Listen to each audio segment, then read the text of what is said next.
ओम नमः शिवाय ओम नमः शिवाय गुरु गुरु विष्णु गुरुदेव महेश्वर गुरु साक्षात् ब्रह्म तस्मै श्री गुरुदेवाय नमो नमः ओम ताहार निकटे दुख निवेदन कर अतिनि उपाय ठीक देवे नखतर तबे देवगण যাত্ৰা কৰি আতৰিত হৰিৰ নিকটে কহে সকল বিতান্ত হে ৰাম দেৱতাগণেৰ যত দুখেৰে কাৰণ অৱগত হয়ে বিষ্ণু কহনে তখন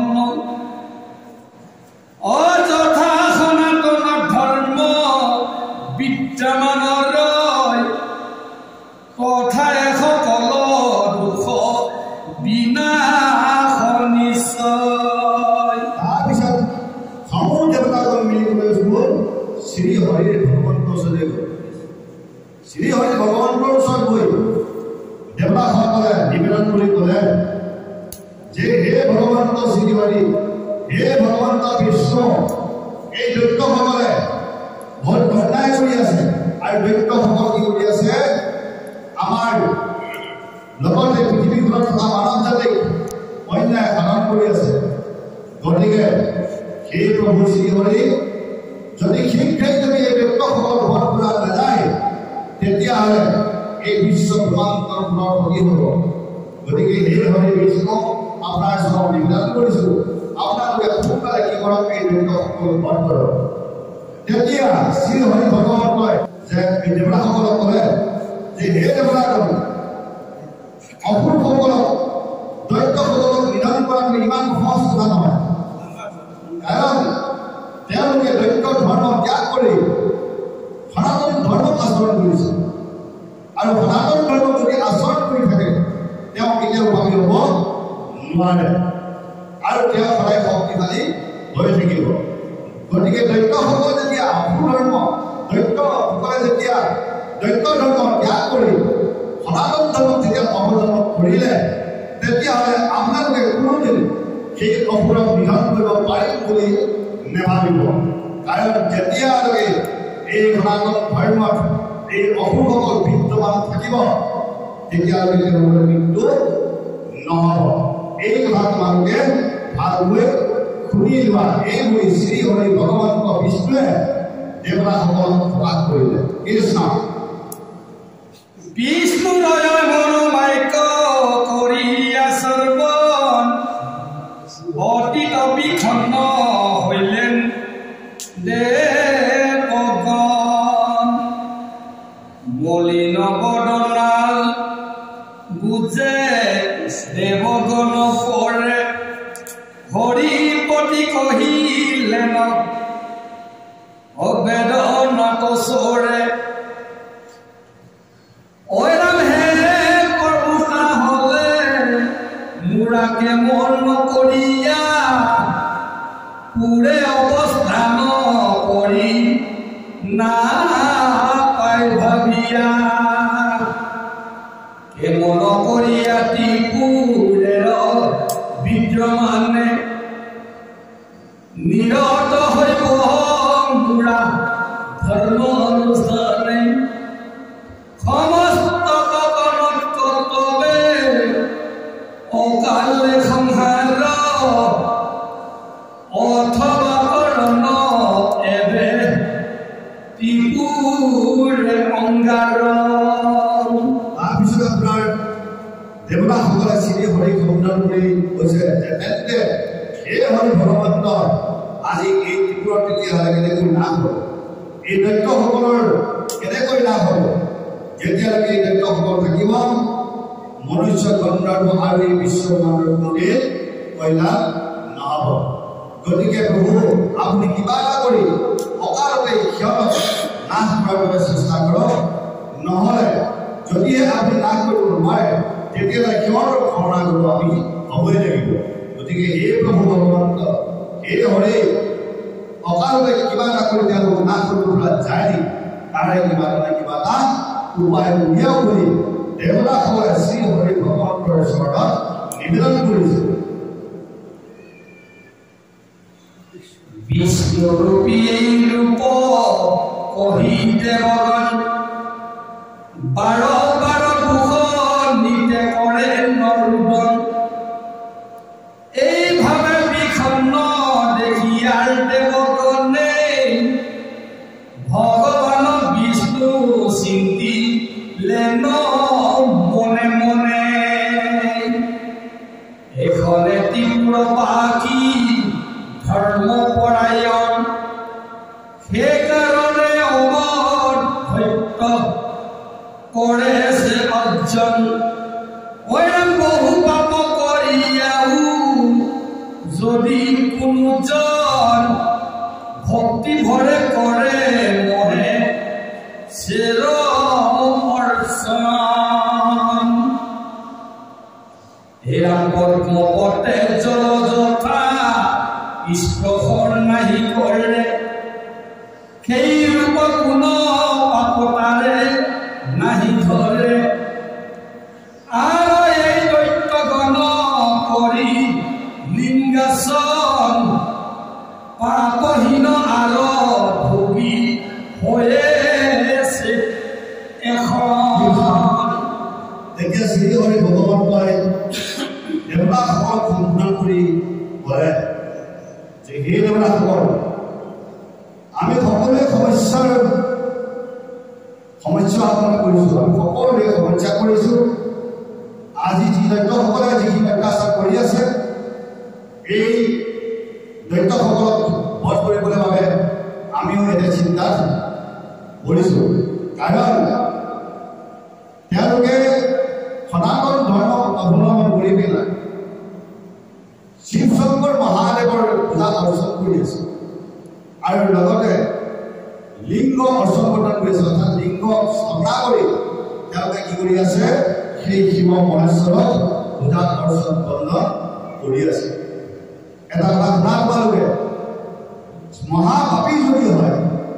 তেওঁ যদি শিৱ শংকৰ মহাদেৱৰ সেই লিংগাসন কৰি পূজা অৰ্চন বন্ধন যদি কৰি থাকে তেওঁ ইমান সহজে কোনো বধ কৰিব নোৱাৰে আৰু লগতে তেওঁ সদায় ধৰ্মত পৰিপূৰ্ণ হৈ থাকিব। আৰু এটা কথা মনত ৰাখিবা যিয়ে লিংগাসন কৰি পূজা অৰ্চন বন্ধন কৰি থাকে তেওঁ যেনেকৈ পদুম পাতত পানী স্পৰ্শ কৰিব নোৱাৰে ঠিক তেনেদৰে তেওঁলোকো পাপে স্পৰ্শ কৰিব নোৱাৰে। গতিকে আমি কেনেকৈ সেই আমি দৈত্যসকলকে বধ কৰিম আৰু লগতে যি শিৱ শংকৰ মহাদেৱৰ পূজা অৰ্চন বন্ধন কৰি আছে তাত কিছুমান শুদ্ধ মনুষ্য আৰু শুদ্ধ দেৱগণ লগতে গন্ধৰ্ব যক্ষ সেই সকলেও সেই শিৱ শংকৰ মহাদেৱৰ পূজা অৰ্চন বন্ধন কৰি আছে। গতিকে কি বুদ্ধি কৰি কি পৰ্যায়ত সেই দৈত্যসকলক মই বধ কৰিম তাকে চিন্তা কৰিছো। গতিকে বহুত অসম্ভৱ এই বুলি শ্ৰী হৰি ভগৱন্তই দৈত্যবিলাক প্ৰদান কৰিছে। কৃষ্ণ ৰাম যদি হাদেৱ ধৰ্ম বিঘ্ন নাহি হয় তাহা হলে টিপু তিনি পুৰ নাহি হবে হয় ঐ ৰামে দেৱ মায়া বলে কৰি ধৰ্ম নাশ দৈত্যই অবিলম্বে কৰি বিনাশ এই ৰূপ চিন্তা কৰি দেৱ জনাৰ্দন দেৱতাগণেৰ প্ৰতি কহে নদেশন ত্ৰিপুৰ বিনাশে যুক্তি কৰে এখনে তাহলে তোমাৰা যাও নিজ নিজ স্থানে। ঠিক আছে সেই দেৱতাগণ এটা কথা এতিয়া যদি আমি ধৰ্মৰ বিঘিনি যদি নঘটাও ধৰ্মৰ বিঘিনি নঘটালে আজি দৈত্যসকলৰ মৃত্যু নঘটিব। গতিকে সভ্য প্ৰথমতে সনাতন ধৰ্ম বিঘিনি ঘটাব লাগিব। এই সনাতন ধৰ্ম যদি বিঘিনি ঘটোৱা যায় তেতিয়াহ'লে দৈত্যসকলৰ বিনাশ ঘটিব। আৰু মই এইটো কৰি মোৰ নিজৰ মায়াৰ দ্বাৰা মই নিজ মায়া অধিষ্ঠান কৰি মই সিহঁতৰ ধৰ্মত বিঘিনি ঘটাই কি কৰিম? এই দৈত্যসকলক বিনাশ কৰিম। গতিকে তোমালোকে এতিয়া চিন্তা কৰিব নালাগে, নিশ্চিন্ত হৈ তোমালোকে নিজৰ নিজৰ স্থানলৈ গুচি যোৱা বুলি শ্ৰী হৰি ভগৱন্তই দেৱতাসকলক আশ্বাস দিছে। এরম হরির নিকটে তবে পাইয়া আশ্বাস দেবগণে চলিলেন নিজ নিজ বাস। এরাম অনন্তর মহাতেজা শ্রী হরির অর্চুর সেই দৈত্য দেব ধর্ম বিঘ্নের নিমিত্ত এক মায়াময় করে এক মায়াময় মরে করে নসর্জন মস্তক মুণ্ডিত জাল মলি নবখন। এরাম অনন্তর ভগবান তাহাকে প্রসন্ন মায়াময় শাস্ত্র করা লে অধ্যয়ন। কি কৰিলে? মায়াৰ দ্বাৰা নিজৰ অক্ষৰ ৰাখি কৰিলে গুৰু সৃষ্টি কৰিলে, গুৰু অৱতাৰ কৰিলে। এই গুৰু কি কৰিলে? শ্ৰী হৰি ভগৱন্তই এখন মায়া শাস্ত্ৰ ৰচনা কৰি গুৰুজনক প্ৰদান কৰিলে। কিহৰ বাবে? সনাতন ধৰ্মত বিঘিনি ঘটাবৰ বাবে। আৰু সনাতন ধৰ্মত বিঘিনি ঘটোৱাৰ মূল উদ্দেশ্য কি আছিল? দৈত্যসকলক বধ কৰিবৰ বাবে সনাতন ধৰ্মত বিঘিনি ঘটাইছে। গতিকে এতিয়া কি কৰিলে? তেওঁ আজি মায়াময় পুৰুষৰ ৰচনা কৰি সেই মায়া শাস্ত্ৰ সেই আপোনাৰ গুৰুজনৰ হাতত প্ৰদান কৰি বোলে যে তুমি এতিয়া কি কৰা? দৈত্যসকলৰ ধৰ্মত বিঘিনি ঘটাবৰ বাবে আগবাঢ়ি যোৱা। এই বুলি শ্ৰী হৰি ভগৱন্তই মায়াবীলৈ আদেশ কৰিলে। কৃষ্ণ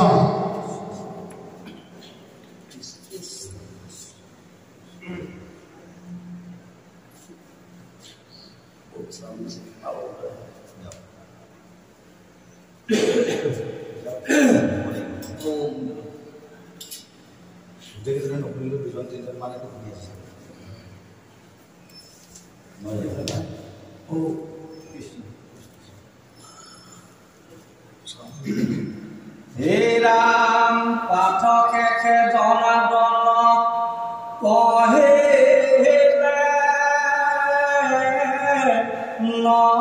নকারে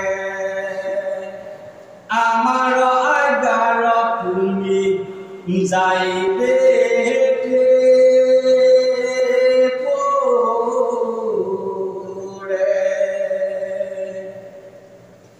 এরা অবিলম্বে দৈত্যগণে করে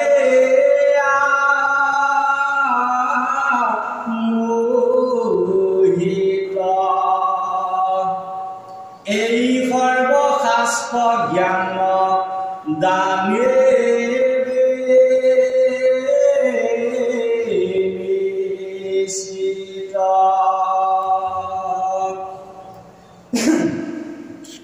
এরাম বিষ্ণুর দেখে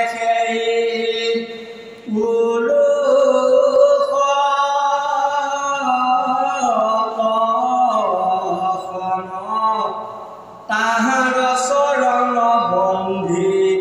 করে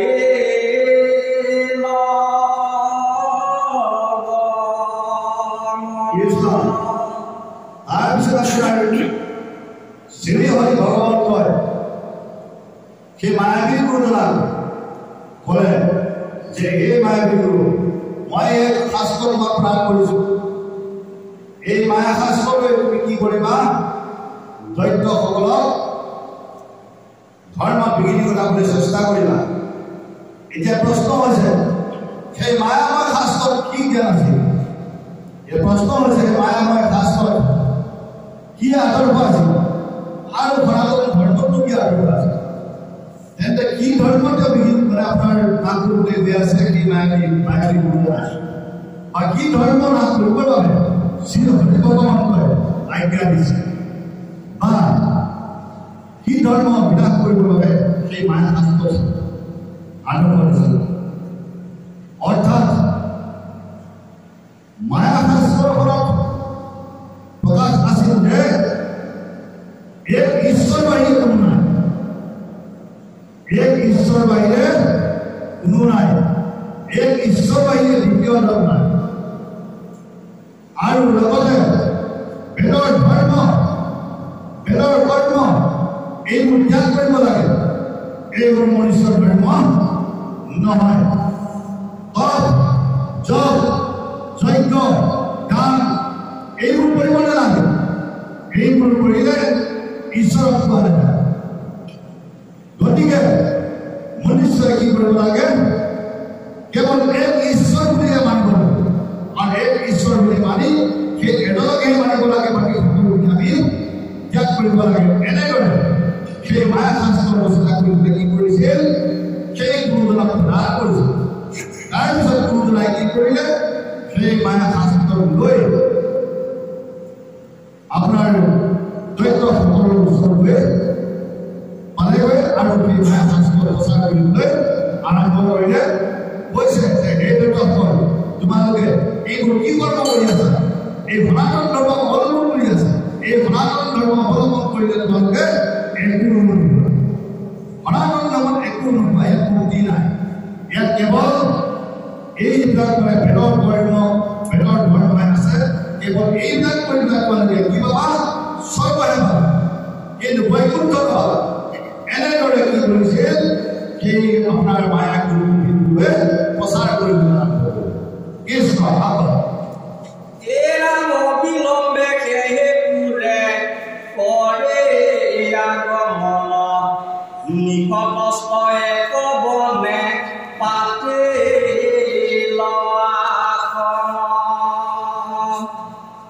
এৰাম যে জন তাহাকে অৱলোকন কৰিল তাহাৰ মায়াৰে পৰা বিমুগ্ধ হৈল অৰাম তাহাৰ নিকটে লবি আখে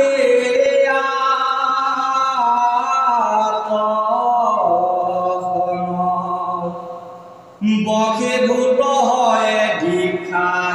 কৰে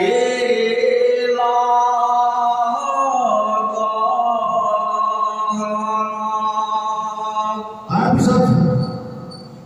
সেই আপোনাৰ ছদ্মবেশী গুৰুজনাৰ আদৰ্শত সকলো দৈত্যগণ কি হ'ল আপোনাৰ মুগ্ধ হ'ল আৰু ইয়াৰ লগত কিছুমান মনুষ্য জাতি আগন্তুক জাতিও কি হৈ গ'ল সম্মিলিত হ'ল সেই মায়াবী গুৰু যি দৰ্শন কৰিছিল সেই মায়াবী গুৰু যি আদৰ্শ লৈছিল সকলোৱে সেই আপোনাৰ মায়াবী গুৰু কি হ'ল মুগ্ধ হৈ সেই সনাতন ধৰ্মক ত্যাগ কৰিবলৈ আৰম্ভ কৰিলে আৰু যিমানেই সনাতন ধৰ্মক আপোনাৰ ত্যাগ কৰি পেলাই সেই মায়াবী গুৰু ধৰ্মক অৱলম্বন কৰিবলৈ আৰম্ভ কৰিলে সিমানেই সেই মায়াবী গুৰু ছদ্মবেশী গুৰুজনাই কি কৰিলে প্ৰচাৰ কৰিবলৈ আৰম্ভ কৰিলে আৰু যিমানেই প্ৰচাৰ কৰিছে সিমানেই সনাতন ধৰ্ম লুপ্ত হৈ গৈ আছে কৃষ্ণ তাহাৰ নিকটে পদে আখে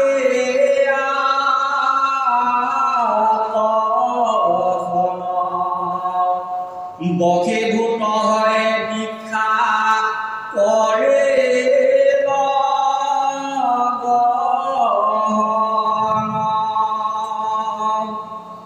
এরাম যাহারা মায়া বেশিল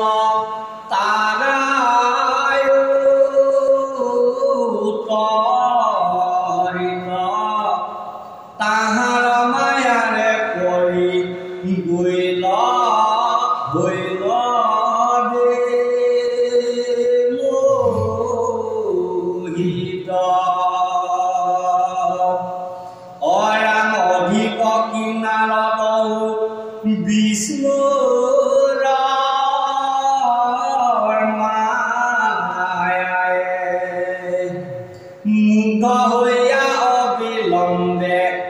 গেলে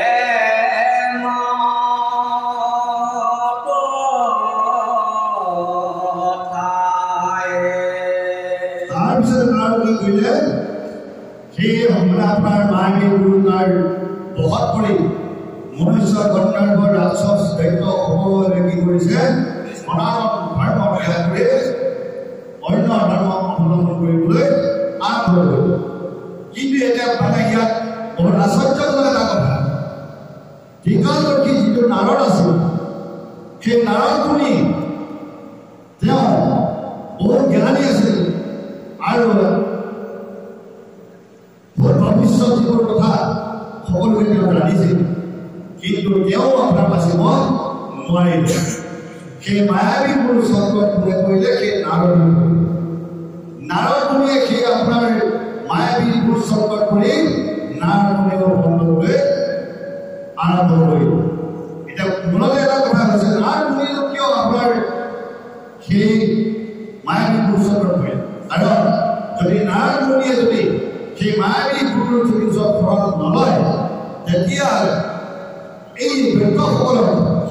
মুনিব পৰাটো বহুত কঠিন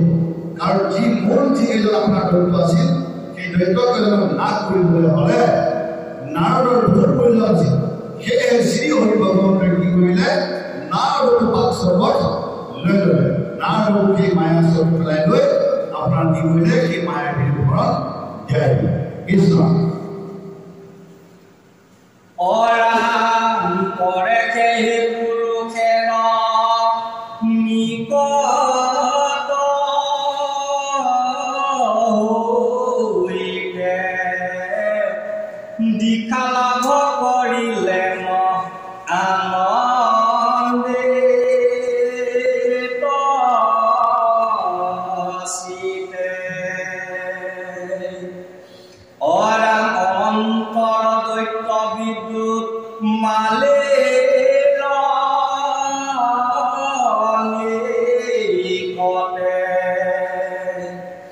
গমন কৰিয়া সৰ্ব কহে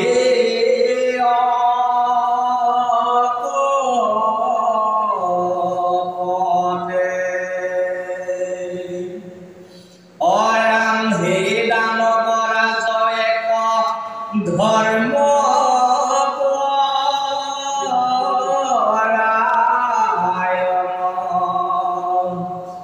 যতিয়ে ৰাজ্য কৰি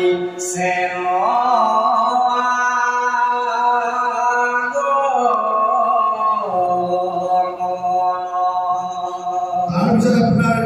আপোনাৰ নাৰদ মুনিয়ে সেই মায়াবীৰ গুৰু হৰণ লৈ সেই মায়া শাস্ত্ৰ আপোনাৰ হাতত লৈ তাৰ ওচৰলৈ গৈ সেই অসুৰকেইটা ওচৰলৈ সেই অসুৰকেইটাৰ ওচৰত পূজা কৰিছে যে হে দৈত্যৰ এই তোমালোকে কি কৰি আছা এইবিলাক কি পূজা কৰি আছা তেতিয়া দৈত্যসকলে কৈছে যে আমি শিৱ পূজা কৰি আছোঁ শিৱৰ ওচৰত আমি শৰণাগত হৈ তেওঁ আদৰ্শক মানি আছোঁ আৰু শিৱৰে নাম নাম কীৰ্তন কৰি আছোঁ এয়ে আমাৰ পৰম ধৰ্ম তেতিয়া নাৰদে ক'লে যে নহয় এই শিৱক তুমি কিয় ভজিছা শিৱক ভজিব নালাগে শিৱক ভজিলে একো নাপায় শিৱক ভজিলে স্বৰ্গত যাব নোৱাৰে তোমালোকে এই শিৱ ভক্তি কিয় কৰি আছে এই বুলি আপোনাৰ কি কৰিলে নাৰদে গৈ প্ৰকাশ কৰিলে তাৰ ওচৰত দৈত্যসকলৰ ওচৰত এই দৈত্যসকলে চিন্তা কৰিলে কথাটো সঁচাই নেকি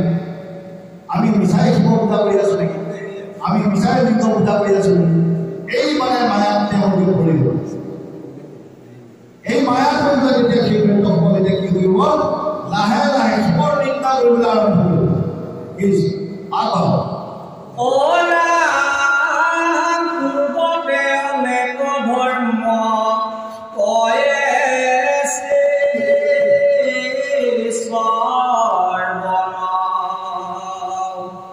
কিন্তু এই ৰূপ নাহি শুনে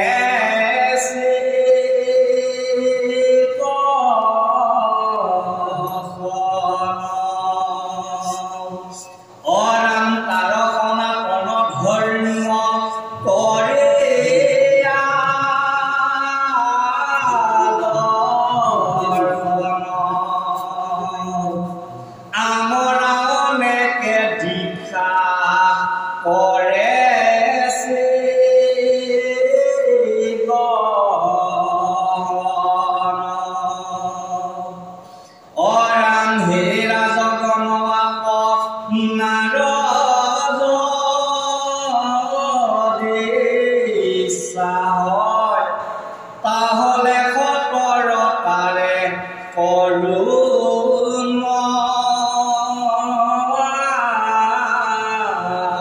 আশ্ৰয়। গতিকে সেই দৈত্যসকল তোমালোকে এই শিৱ পূজা ত্যাগ কৰা, এই সনাতন ধৰ্ম ত্যাগ কৰা। এই সনাতন ধৰ্মৰ অৱলম্বন কৰি থাকিলে তোমালোকে কোনো মুক্তি নোপোৱা। আৰু যি শিৱৰ অৰ্চন বন্দন কৰি আছা, এই শিৱৰ অৰ্চন বন্দন কৰি থাকিলেও একো নোপোৱা। গতিকে তোমালোকে কি কৰা, এই এজন গুৰু আহি আছে, সেই গুৰু ওচৰত গৈ পেলাই তোমালোকে শৰণ লোৱা। যদিহে তোমালোকৰ ভাল লাগে, যদিহে তোমালোকে ইচ্ছা কৰা, বাকী মই মোবাইলৰ পৰা তোমালোকে লৈ ল'বা,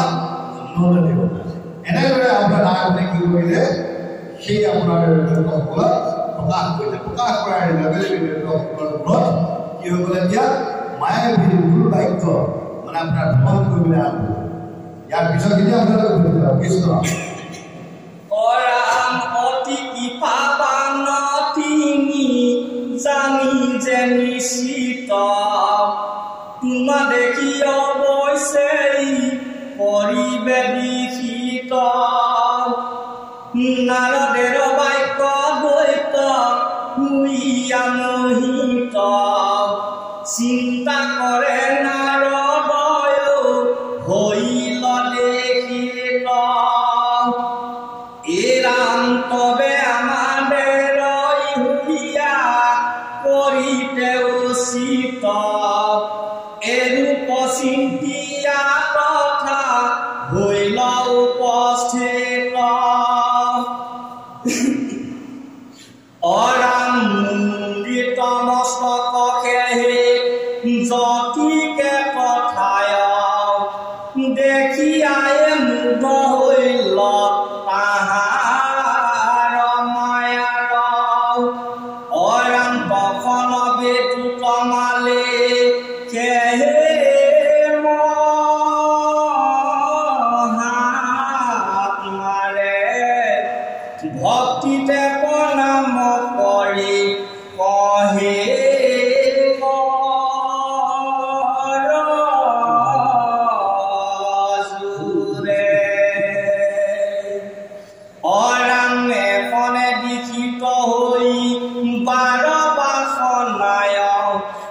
অতীব আনন্দ চিত্তে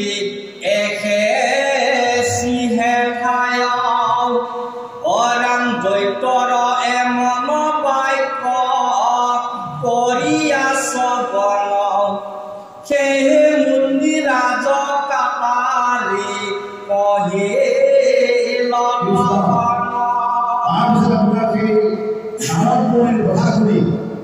নাৰদমণিৰ কথা শুনি নাৰদমণিৰ উপদেশ, নাৰদমণিৰ আদৰ্শ লৈ সেই দৈত্যসকল কি কৰিলে, সেই মায়াবী গুৰুজনাৰ ওচৰত আহিলে। মায়াবী গুৰুজনাৰ ওচৰত গৈ নিবেদন কৰিলে যে হে গুৰুদেৱ, আমি আপোনালোকৰ ওচৰলৈ আহিছোঁ, আমি আপোনাৰ ওচৰলৈ আহিছোঁ, আৰু আপোনাৰ জ্ঞান তত্ত্ব খুব সুন্দৰ বুলি শুনিছোঁ। গতিকে আপুনি আমাক আপোনাৰ অকণমান জ্ঞান তত্ত্ব প্ৰদান কৰক। এতিয়া সেই মায়াবী গুৰুৱে কি কৰিলে, সেই জ্ঞানৰ তত্ত্ববিলাক তেওঁলোকক কি কৰিলে, প্ৰকাশ কৰিলে। প্ৰকাশ কৰাৰ পিছত তেতিয়া দৈত্যসকলে কৈছে যে হে গুৰুদেৱ, আমি আপোনাৰ বাক্যত প্ৰসন্ন হৈছোঁ, আমি মিছাতে এই শিৱ পূজা অৰ্জন বন্দন কৰি আছিলোঁ, মিছাতে আমি সনাতন ধৰ্ম অৱলম্বন কৰি আছিলোঁ। গতিকে আজিৰ পৰা আমি এইবোৰ ত্যাগ কৰিছোঁ, আপোনাৰ ওচৰত আমি শৰণ লৈছোঁ, আপুনি আমাক বাক্য প্ৰদান কৰক। এইবুলি গুৰুজনাৰ ওচৰত সেই দৈত্যসকলে শৰণ ল'বলৈ আৰম্ভ কৰিলে। কৃষ্ণ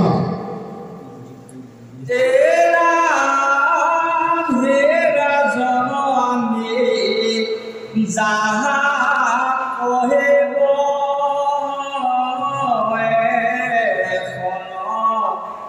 অক্ষৰে অক্ষৰে তাৰা কৰি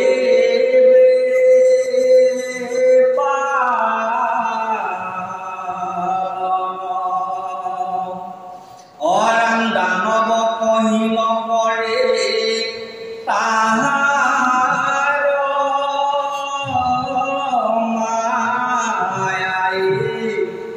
যাহা যাহা কৰিবে আদেশ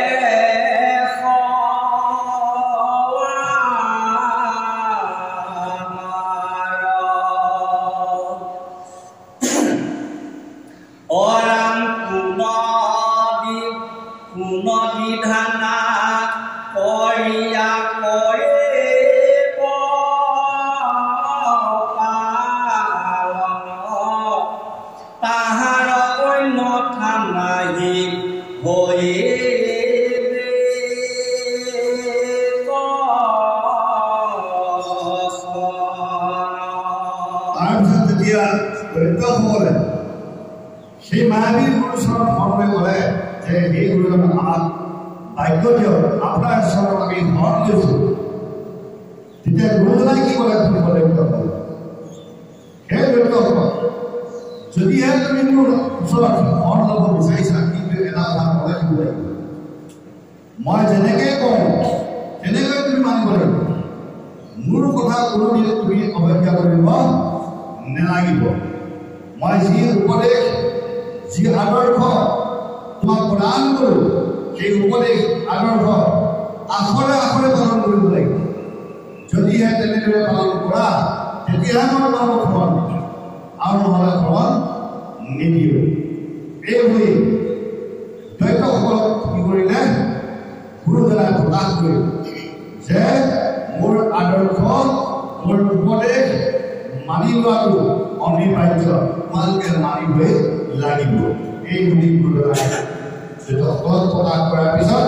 ইয়াৰ পিছত কি মানে তেওঁলোকৰ কথা হৈছে সেই কথাখিনি আপোনালোকে শুনিব কৃষ্ণ ও ৰাম তবে মুণ্ড ৰাজ কহি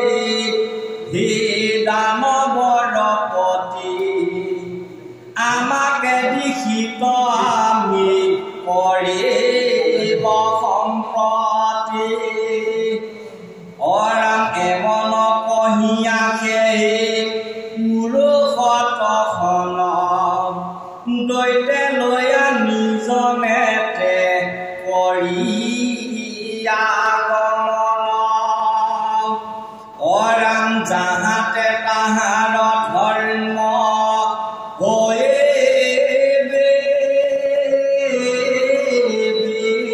বিনাশ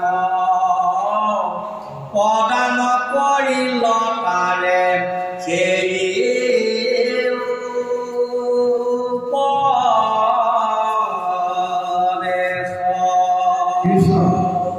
তাৰপিছত কি কৰিলে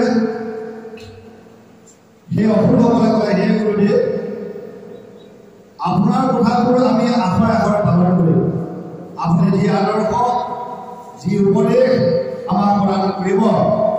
আমি আখৰে আখৰে পালন কৰিম গতিকে আপুনি আমাক শৰণ দীক্ষা প্ৰদান কৰক এইবুলি যেতিয়া দৈত্যসকলে গুৰুজনাক ক'লে তেতিয়া গুৰুজনাই চিন্তা কৰিলে যে ইহঁতক যদি শৰণ আৰু দীক্ষা দিবলগীয়া হয় তেতিয়াহ'লে মই ক'লৈ যাব লাগিব ইহঁতক নিজৰ স্থানলৈ লৈ যাব লাগিব অৰ্থাৎ সমাজৰ পৰা আপোনালোকক কি কৰিব লাগিব বিৰত কৰিব লাগিব যদি আপুনি সমাজত থাকে তেতিয়াহ'লে কি কৰিব সেই আকৌ পূজা অৰ্চন বন্ধক বিশেষ সনাতন ধৰ্মৰ আদৰ্শ আপোনালোকে কি কৰিব লৈ থাকিব গতিকে আদৰ্শ তেওঁলোকে কি দিছে গুৰুজনাই যে তেওঁলোকক নিজৰ চৰণলৈ যায় অৰ্থাৎ যেনেকৈ এতিয়া আমাৰ সমাজত কি কৰি আছে যে গৃহটো নাযাবা দোকানো নাযাবা এনেকৈ কথা কৰোঁতে আমাক গতিকে যিটো আমাৰ বৰ্তমান গতি হৈ আছে সেই ঠিক সময়ত সেইখিনি সময়ত তেনেকৈ কৰিছিল যে তেওঁলোকে যদি আকৌ যদি অন্যৰ লগত জড়িত থাকে তেতিয়াহ'লে তেওঁলোকে এই কথাখিনি মনত মানে লাগি থাকিব তেতিয়া মোৰ আদৰ্শ জ্ঞান ইহঁতে নল'ব সেইকাৰণে কি কৰি তেওঁলোকক অৰ্থবৰ্ধসকলক সমাজৰ পৰা পৃথক কৰি ল'ব পৃথক কৰি তেওঁলোকক কি কৰিলে তাৰপৰা নিলগ কৰিবলৈ সেই গুৰু শৰণ আৰু গুৰু দীক্ষা দিবলৈ আৰম্ভ কৰিলে কৃষ্ণ অৰাম যাহাতে তাহাৰ ধৰ্ম হৈয়ে বিনাশ প্ৰদান কৰিল তাৰে সেই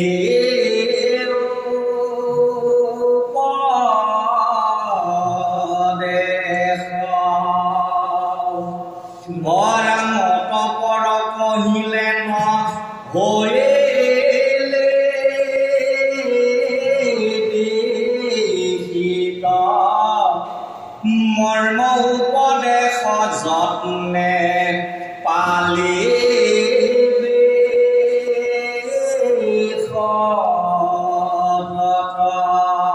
তাৰপিছত মায়াবীৰ গুৰুজনাই সেই দৈত্যসকলক ক'লে যে এই দৈত্যসকল আজিৰ পৰা তোমালোকে কোনো শিৱ পূজা অৰ্চন বন্ধন নকৰিবা। আজিৰ পৰা কোনোদিন তোমালোকে এই যজ্ঞ ধ্যান এইবোৰ নকৰিবা। আজিৰ পৰা তোমালোকে এই সনাতন ধৰ্ম অৱলম্বন কৰিবলৈ প্ৰয়োজন নাই। মই যিটো ধৰ্ম তোমাক প্ৰদান কৰিছোঁ এইটোৱে সনাতন, এইটোৱে আচল সনাতন ধৰ্ম। কিন্তু আমি সকলোৱে এইবোৰ যিবোৰ কৰি আছোঁ সেইবোৰ পাপ কৰ্মহে কৰি আছোঁ। গতিকে এতিয়া পৰা তোমালোকে কি কৰা এইবোৰ ত্যাগ কৰা আৰু যিহেতু মই সনাতন ধৰ্ম পাপ দিছোঁ আজিৰ পৰা যি উপদেশ আৰু প্ৰদান কৰিছোঁ সেইখিনিকে লৈ তোমালোকে চলিবা বুলি মায়াবী গুৰুৱে কি কৰিলে সেই ব্যক্তিসকলক দীক্ষা প্ৰদান কৰিলে। কৃষ্ণ এৰাম নেহেৰু পেটি পূৰ্বাসী চত জন্ম তাৰ কাছে সৰ্বে দিশা কৰিল গহন তবে সেই পুৰুষেৰ মায়াৰ মোহিত দ্বৈত গণ অবিলম্বে হইল ধৰ্মচ্যুত। কৃষ্ণ এতিয়া ভূসকল কি হ'ল কৈছে যে তাৰে সেই পুৰুষেৰ মায়াই মোহিত দ্বৈত গণ অবিলম্বে হইল ধৰ্মচ্যুত। এতিয়া তেওঁলোকে ধৰ্মচ্যুত মানে কি হ'ল নিজ ধৰ্মৰ পৰা বিৰত হৈছে। পূৰ্বত কি ধৰ্ম পালন কৰি আছিল? শিৱ পূজা অৰ্চন বন্ধন কৰি আছিল, ধ্যান তপ জপ এইবোৰ ধৰ্ম তেওঁ পালন কৰি আছিল। কিন্তু শ্ৰী হৰি ভগৱানই নিজে এজন গুৰুলৈ অৱতীৰ্ণ কৰি তেওঁ কি কৰিলে নিজৰ নামত পাঠ কৰি পেলাই সৰ্বপ্ৰথমতে কি কৰিলে শিৱ পূজা অৰ্চন বন্ধন আৰু সনাতন ধৰ্ম জপ ধ্যান এইবোৰ সকলো অসুৰৰ পৰা ত্যাগ কৰা। ত্যাগ কৰাৰ পিছতে কি কৰিলে ধৰ্মচ্যুত ধৰ্মৰ পৰা বিৰত হ'ল। এই যে সনাতন ধৰ্মৰ পৰা যে বিৰত হ'ল কেৱল ব্যক্ত অকলে হোৱা নাই, ইয়াত যিসকল মনুষ্য যিসকল গন্ধৰ্ব সেইসকল যিসকলে এই শিৱ পূজা অৰ্চন কৰাৰ পৰা বিৰত হৈছিল তেওঁ কি হৈ হ'ল এই ধৰ্মৰ পৰা বিৰত হ'ল। কিন্তু ইয়াত কথা এষাৰ আছে যে সেইখিনি সময়ত মনুষ্যসকল বা গন্ধৰ্বসকল কিয় শিৱ পূজাৰ পৰা বিৰত হ'বলগীয়া? ইয়াৰ মূল কাৰণ আছিল সেইখিনি সময়ত সেই তিনিওখন ৰাজ্যৰ ৰজাজন আছিল তিনিজন অসুৰ আছিল। এই তিনিজন অসুৰে যি কথা প্ৰকাশ কৰিছিল সেই কথা মানিবলগীয়া হৈছিল। প্ৰথমতে তেওঁলোকে কৈছিল যে শিৱ পূজা আৰু সনাতন ধৰ্ম সকলোৱে মানিব লাগিব আৰু যি নামানিব তাৰ কি হ'ব বৰপৰা। এই বুলি পূৰ্বত প্ৰকাশ কৰাৰ বাবে সকলোৱে সেই শিৱ পূজা সেই সনাতন ধৰ্মত অৱস্থিত আছিল। কিন্তু যেতিয়া তিনিওজন এই শিৱ পূজা অৰ্চন বন্ধন সনাতন ধৰ্মক ত্যাগ কৰি পেলাই এই মায়াবী ধৰ্ম তেওঁলোকে যেতিয়া অৱলম্বন কৰিলে তেতিয়া তেওঁলোকে ক'লে যে যিকেইজন ইয়াত ব্যক্তি আছে সকলোৱে শিৱ পূজা ত্যাগ কৰিব লাগিব, সকলোৱে সনাতন ধৰ্ম ত্যাগ কৰিব লাগিব, নহ'লে তোমালোকৰ বধ কৰা।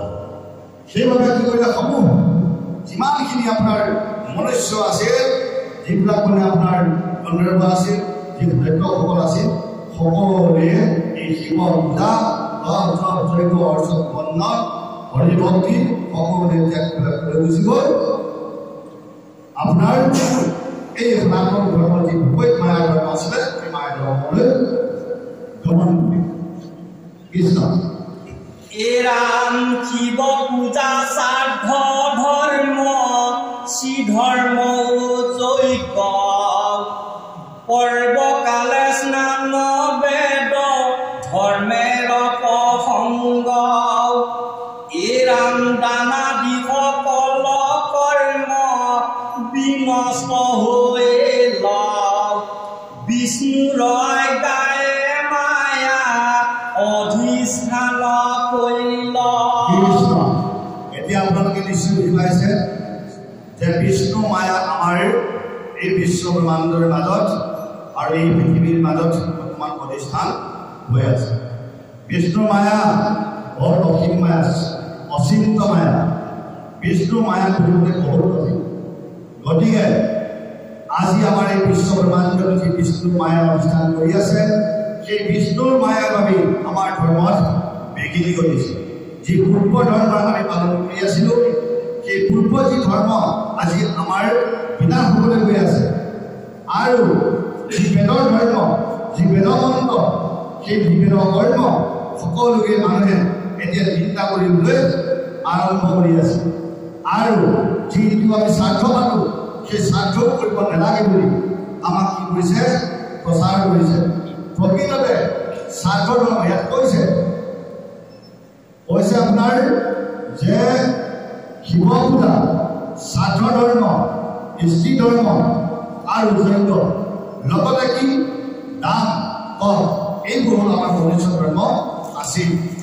এইসমূহ আমাৰ ধৰ্ম এতিয়া ক'বলৈ গৈ আছে লুপ্ত হ'বলৈ গৈ আছে বিনাশ হ'বলৈ গৈ আছে প্ৰকৃততে আমাৰ ধৰ্ম এইবোৰে আছিল কিন্তু এই ধৰ্মখিনি নাশ কৰিবলৈ কোনে গৈ আছে স্বয়ং হৰি ভগৱন্তই নিজৰ নামত আগ কৰি এই পবিত্ৰ যিটো আমাৰ সনাতন ধৰ্ম যিটো আমাৰ ধৰ্ম এইবোৰ নাশ কৰিবলৈ গৈ আছে কিন্তু ইয়াত হৰি ভগৱন্তৰ কোনো অপৰাধ নহয় হৰি ভগৱন্তই কিয় মায়া কৰিবলগীয়া হৈছে অসুৰবিলাকক নাশ কৰিবলৈ বাবে কিন্তু আমি যদি মনুষ্য সেই কথাখিনি যদি বুজি নাপালোঁ তেতিয়াহ'লে আমি কি কৰিব লাগিব সেই দৈত্যসকলৰ লগতে আমিও নিধন হ'ব লাগিব গতিকে আমি এই যে শিৱ পূজা কৰিব নালাগে স্বাৰ্থ ধৰ্ম কৰিব নালাগে যজ্ঞ কৰিব নালাগে এইবোৰ যিবিলাক আমাৰ পৃথিৱীত প্ৰচাৰ হৈ আছে সেইবোৰহে বামানাই শাস্ত্ৰ যিসকলে আমাক প্ৰকাশ কৰি আছে যে বামানাই শাস্ত্ৰ কৈ আমি হৰি নাম কীৰ্তন নকৰোঁ এইবুলি যি আমাক প্ৰচাৰ কৰি আছে তেওঁলোকে বামানাই শাস্ত্ৰ বুজি পেলাই হৰি আৰু শিৱক নিন্দা কৰি আমাৰ এই সনাতন ধৰ্ম নাশ কৰিবলৈ প্ৰচেষ্টা কৰি আছে আৰু গতিকে আমি সকলোৱে সুন্দৰকৈ শাস্ত্ৰ ধৰ্ম বুজি কৰি লৈ গুৰুৰ অৱতাৰ কিয় হৈছিল শ্ৰীকৃষ্ণ ভগৱানৰ আগমন কিয় হৈছিল ভাগৱতৰ আগমন কিয় হৈছিল এইসমূহ তত্ত্ব আমি বুজি লৈহে আমি নিজৰ পালন কৰিব লাগে তাতো কি কৈছে যে কৃষ্ণকে ভজা যুদ্ধ নকৰা তাৰ বাহিৰে আৰু কোনো তত্ত্ব যোগ কৰিব নালাগে যিয়ে শিৱ পূজা কৰিব যিয়ে কৃষ্ণ অন্য দেৱসমূহ কৰিব তেওঁ মহাভাৰতী বুলি আমাক প্ৰকাশ কৰিছে গতিকে আমি সমূহ প্ৰাণসমূহ ভালকৈ চোৱাৰ পিছত আমি বুজি পাওঁ যে প্ৰকৃততে ভাগৱতৰ আগমন কৃষ্ণৰ আগমন গুৰুৰ আগমন এই পৃথিৱীত কিয় হ'ল এই কথাখিনি আমি যদি ভালকৈ জানো তেতিয়াহ'লে আমি কৃষ্ণ আৰু শিৱক নিন্দা নকৰাকৈ একেচিত মনে আমি কৃষ্ণকো ধৰিব পাৰোঁ শিৱকো ধৰিব পাৰোঁ গতিকে কৃষ্ণ আৰু শিৱৰ মাজত নিন্দা কৰি পেলাই যি ভক্তি কৰিব সেইটোৱে হ'ল মায়া ধৰ্ম সেইটোৱে হ'ল মায়া হৰিয়ে অভিধান কৰি আমাৰ সনাতন ধৰ্ম বিনাশ কৰিবলৈ বাবে